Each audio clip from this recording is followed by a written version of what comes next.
여러분 안녕하세요. YBN 분당센터 차이린입니다. TSC 중국어 말하기 시험, 정기시험 실제 문제풀이 해보도록 하겠습니다. 이 영상에서는요, 제2부분, 제3부분 문제풀이 할 거고요. 먼저 제2부분부터 한번 볼게요. 제2부분은 그림 보고 말하는 파트입니다. 그렇기 때문에 그림을 잘 관찰해 주시는 게 가장 중요합니다. 여러분들은 6초의 시간 안에 녹음을 끝내주시면 되겠습니다. 총 4문제가 나옵니다. 첫 번째 문제부터 한번 볼게요. 이렇게 그림이 나왔는데 지금 숫자가 나왔잖아요. 그럼 숫자에 주목해 주시면 되겠습니다. 자, 한번 읽어볼게요. 얘는 얼마예요? 10块. 얘는요? 5块. 좋습니다. 자, 음성 한번 들어볼게요. 面包多少钱? 쉬웠다. 뭐라고 했냐면요. 面包多少钱? 빵은 얼마인가요? 라고 했습니다. 자, 그러면 빵은 얼마입니다. 라고 대답해 볼게요. 面包5块钱. 좋습니다. 여기에서 钱 이거는 생략해 주셔도 괜찮죠. 面包5块 또는 面包5块钱 이라고 대답해 주시면 되겠습니다. 자, 그러면 두 번째 문제 넘어갈게요. 지금 그림에는 여자랑 남자가 나와 있고요. 과일 가게에서 사과를 사고 있는 그런 그림입니다. 아까 나왔던 숫자는 나와 있지 않고 어떤 동작이 나와 있습니다. 동작이 나와 있어요. 질문 들어볼게요. 女的在看电视吗? 뭐라고 했냐면 女的 여자는 在看电视吗? TV를 보고 있는 중입니까? 라고 물어봤어요. 그러면 TV 보고 있는 중이 아니죠. 아닙니다. 라는 것부터 해볼게요. 어떻게 해요? 不是. 그리고 女的在买苹果. 여자는 사과를 사고 있는 중입니다. 이렇게 했어요. 不是女的在买苹果. 좋습니다. 자, 그러면 세 번째 문제 한번 볼게요. 지금 이렇게 장소가 나와 있는데요. 보니까 은행, 인항 나왔고요. 옷가게 나왔고 학교, 学校가 나왔습니다. 자, 그러면 한번 문제 들어볼게요. 银行对面有什么? 银行对面有什么? 인항 성조 체크해 주시고요. 对面有什么? 맞은편에는 뭐가 있습니까? 라고 물어봤습니다. 자, 그러면 은행 맞은편에는 뭐가 있다? 라고 대답을 해야겠죠. 뭐가 있어요? 학교가 있네요. 학교는 学校 넣어서 대답하시면 되겠습니다. 银行对面有学校 좋습니다. 은행 맞은편에는 학교가 있습니다. 자, 그러면 마지막 문제 한번 볼게요. 여자랑 남자가 나와 있는데 똑같이 우산을 들고 있습니다. 근데 남자는 짧은 거, 여자는 긴 거 들고 있어요. 우산이 공통적으로 나왔으니까 雨伞, 우산이 나올 것 같습니다. 자, 그러면 음성 들어볼게요. 谁的雨伞更长? 예상하고 있던 게 바로 들렸습니다. 谁的雨伞更长? 누구의 우산이 더 긴가요? 라고 물어봤네요. 누가 더 길어요? 여자의 우산이 더 길죠. 여자, 女的 라고 얘기해 주시면 됩니다. 어떻게 해요? 女的雨伞更长. 여자의 우산이 더 깁니다. 이렇게 마무리를 했습니다. 자, 파트 2는 너무 길게 얘기하실 필요 없고요. 짧게 한마디 하시면 되겠습니다. 자, 이번에는요. 3부분 한번 같이 해보도록 할 건데요. 3부분은 대화 완성하는 그런 파트입니다. 그래서 대화를 이제 자연스럽게 진짜 얘기하듯이 완성해 주시면 되겠고요. 15초라는 시간 안에 여러분들이 녹음 끝내주시면 되겠습니다. 총 5문제가 나옵니다. 자, 첫 번째 문제인데요. 이렇게 학생이 이야기를 하고 있습니다. 교실에서. 그런데 파트 2랑은 조금 다르게 파트 2는 딱 문제가 뭔가 나올 것 같다고 예상이 가능했었죠. 근데 파트 3는 예상이 조금 이건가 저건가 조금 어렵습니다.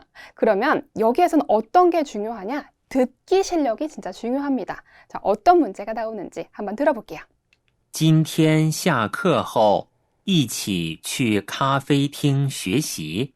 好吗？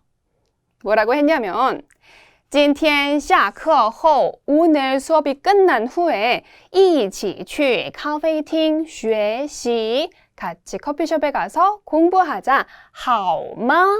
괜찮아? 이렇게 물어봤습니다. 이렇게 제안을 하고 있네요. 여기에서는 답변이 딱 정해진 건 없어요. 제안을 받아들이셔도 되고요. 안 된다고 하셔도 괜찮습니다. 이번에는 한번 수락을 해볼게요. 好啊, 좋아. 我正好也想去咖啡厅学习.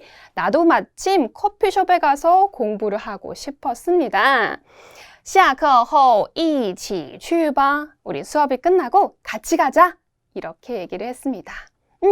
자, 그래서 好吗? 라고 했으면 好啊? 라고 이렇게 좀 느낌을 살려서 리액션을 해주는 것도 굉장히 중요합니다. 자, 그럼 두 번째 문제 한번 보도록 할게요. 딱 보니까 식당인 거 알겠어요. 그리고 두 사람이 마찬가지로 나왔습니다. 근데 역시나 무슨 대화를 할지는 예상이 조금 힘들 것 같아요. 문제 들어볼게요. 不好意思，我们还没开门。 뭐라고 했냐면 不好意思, 미안합니다. 我们还没开门. 还没뭐예요? 아직 뭐뭐 하지 않았다 라는 뜻이죠. 미안합니다. 우리는 아직 문을 열지 않았습니다. 여기서 보니까 이렇게 물어봤었어요. 예전 그런 질문은. 그런데 여기는 어떻게 해요? 이렇게 딱 끝났죠. 아직 열지 않았습니다. 그러면 여러분들이 리액션을 딱 해주시면 돼요. 그래요? 라고 리액션을 하면 좋을 것 같아요. 그래요? 어떻게 할까요? 是吗? 그래요? 좋아요. 那我一会儿再来. 그러면 제가 나중에 다시 오겠습니다. 그리고 마지막으로 你们几点开门? 당신들은 몇 시에 문을 여나요? 여기서 你们이라는 것은 당신들이라고 해도 되고요. 그 가게를 뜻하는 거겠죠. 그래서 이렇게 자연스럽게 질문으로 끝내주셔도 좋습니다. 자, 그럼 다음 문제, 세 번째 문제입니다. 교실 안에서 학생들이 이렇게 이야기를 하고 있는데 어떤 거를 가지고 이야기하고 있어요? 사진을 가지고 보고 이야기를 하고 있습니다. 사진에 대해서 뭔가 나올 것 같지만 정확하지는 않아요. 문제 들어볼게요. 这张照片是什么时候拍的？ 뭐라고 했냐면 这张照片是什么时候拍的? 이 사진은 언제 찍은 겁니까? 라고 물어봤습니다. 그래서 언제 찍은 거다 라고 얘기를 할 건데요. 꼭 그것만 얘기하라는 법은 없죠. 문장을 조금 더 길게 해서 만들어 볼게요. 这张照片是 이 사진은요. 我去年在中国留学的时候拍的. 언제 찍었대요? 내가 작년에 중국에 유학에 갔을 때 찍은 겁니다. 그리고 마무리 해볼까요? 很好看吧? 예쁘죠? 이렇게 얘기를 했습니다. 좋아요. 그래서 이렇게 문장 구성을 해봤고요. 네 번째 문제 한번 보도록 할게요. 자, 뭔가 커피숍에서 이야기를 하고 있는 것 같습니다. 역시 예상 불가하니까 문제 들어볼게요. 你明天参加小李的婚礼吗？ 뭐라고 했냐면 你明天参加小李的婚礼吗?婚礼라는 것은 결혼식입니다. 그래서参加婚礼라고 하면 결혼식에 참가하다 라는 뜻이죠. 그러니까 이 문제는 뭐예요? 너 내일 샤오리의 결혼식에 가니? 라고 물어봤습니다. 자, 그러면 이번에는 못 간다고 한번 이야기를 해볼게요. 真可惜, 진짜 아쉽게도 我明天要出差. 저는 내일 출장을 가야 해서 不能参加他的婚礼. 그녀의 결혼식에는 참가하지 못합니다. 좋습니다. 그래서 출장 가야 되니까 못 간다 라고 대답을 했습니다. 자, 마지막 문제 한번 볼게요. 회사인 것 같습니다. 이렇게 이야기를 하고 있죠. 자, 문제 들어볼게요. 你今天怎么迟到了呢？ 뭐라고 했냐면 你今天怎么迟到了呢? 너는 오늘 어째서 지각한 거야? 지각하다 迟到. 좋습니다. 자, 그러면 지각했으니까 일단 미안하다고 이야기를 해야겠죠? 미안합니다.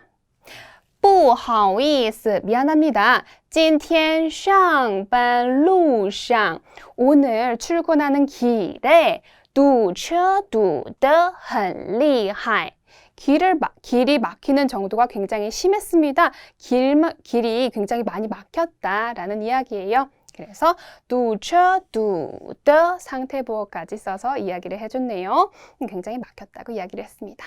자, 여기까지 제2부분과 제3부분 문제풀이 한번 해보았습니다. 자, 제2부분은 어땠어요? 그림만 보면 어느 정도 문제 예상이 가능했습니다. 그래서 사진 관찰이 정말 중요하고요.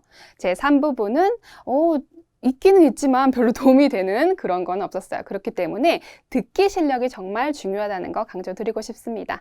자, 그러면 우리 제4부분에서 다시 볼게요. 수고하셨습니다.